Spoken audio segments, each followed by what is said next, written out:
Film ಚೇಂಬರಲ್ಲಿ ದೂರ ಆಗುತ್ತೆ ಅಂತ ಅನ್ಕೊಂಡಿದ್ರಾ? ನೀವು ಕಾಂಟ್ಯಾಕ್ಟ್ ಮಾಡಿದ್ರಾ? ಏನಂತ ಹೇಳಿದ್ರು ಚೇಂಬರ್? ಏನಂತ ನೀವು ಸ್ಪಷ್ಟನೆ ಏನು ಕೊಟ್ಟಿದ್ದೀರಿ? ಮೇಡಮ್ ದೂರ ನಾನು ಸ್ಪಷ್ಟನೆ ಅಂದರೆ ಆ ಸಿನಿಮಾದಲ್ಲಿ ನನ್ನ ಪಾತ್ರಕ್ಕೆ ನಾನು ಏನು ಪಾತ್ರ ಮಾಡಿದ್ದೆ ಅದಕ್ಕೆ ಎಷ್ಟು ನನ್ನ ಕೈಲಿ ಎಷ್ಟು ಪ್ರಮೋಷನ್ ಮಾಡಬೇಕು ಅಷ್ಟು ಮಾಡಿದ್ದೀನಿ ಅಂತ ಹೇಳಿದ್ದೀನಿ. ಈ ತರ ನೀವು ಬಿಗ್ ಬಾಸ್ ಇಂದ ಬಂದ್ಮೇಲೆ ಇನ್ನೂ ಇದೆ ಇವಾಗ ಎಲ್ಲನೂ ಮಾಡ್ತಾಯಿದ್ದೀನಿ ಮೇಡಮ್. ಅದೇ ಮಾಡ್ತಾ ಇರೋದು ಇವಾಗ. ಈಗೆಲ್ಲ ಎಲ್ಲೆಲ್ಲಿ ಹೋಗ್ತೀನಿ ಏನೇನು ಮಾಡ್ತೀನಿ ಈಗೆಲ್ಲ ಅದು ಆ ಪ್ರೊಸೆಸ್ಸಲ್ಲೇ ಇರೋದು ಇವಾಗ. ಎಲ್ಲರನ್ನೂ ಮೀಟ್ ಮಾಡ್ಕೊಂಡು ಹೋಗ್ತೀವಿ.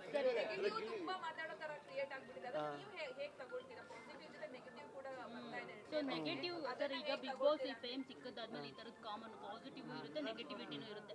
ಸೊ ಇದನ್ನೆಲ್ಲ ಫೇಸ್ ಮಾಡೋದಕ್ಕೆ ಯಾವ ಥರ ಸಿದ್ಧ ಆಗಿದ್ದೀರಾ ನೀವು ಅಂತ? ಇಲ್ಲ ಮೇಡಮ್, ಈಗ ನಾನು ಈಗ ಪಾಸಿಟಿವ್ ಆಗಿ 4 ಜನ ಹಿಂಗೆ ಚೆನ್ನಾಗಿ ಮಾತಾಡ್ತಾರೆ, ಪ್ರೀತಿ ತೋರಿಸ್ತಾರೆ, ಇದನ್ನೆಲ್ಲ ತಗೊಂಡು ನಾನು ಖುಷಿ ಪಡೋಕೆ ರೆಡಿ ಇದ್ಮೇಲೆ ನಾನು ಯಾರೋ ಹಿಂಗೆ ನೆಗೆಟಿವ್ ಬೈತಾರೆ, ಏನು ಹೇಳ್ತಾರೆ, ಅದನ್ನು ತಗೋಕೆ ರೆಡಿ ಇರಬೇಕು. ಈಗ ಯಾರಿಗೆ ಗೊತ್ತು ಅದೇ ಕರೆಕ್ಟ್ ಆಗಿರ್ಬೋದಲ್ಲ.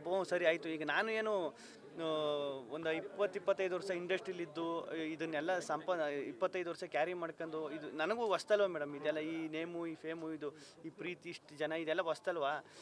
ಎಲ್ಲೋ ಒಂದು ಕಡೆ ನನ್ನ ಕಡೆನೂ ತಪ್ಪಾಗಿರ್ಬೋದು. ಈಗ ಅವ್ರು ಹೇಳ್ತವ್ರೆ ಅಂದರೆ ಸರಿ ಕರೆಕ್ಷನ್ ಮಾಡ್ಕೊಂಡು ಹೋಗ್ಬೇಕು ಅಷ್ಟೇ.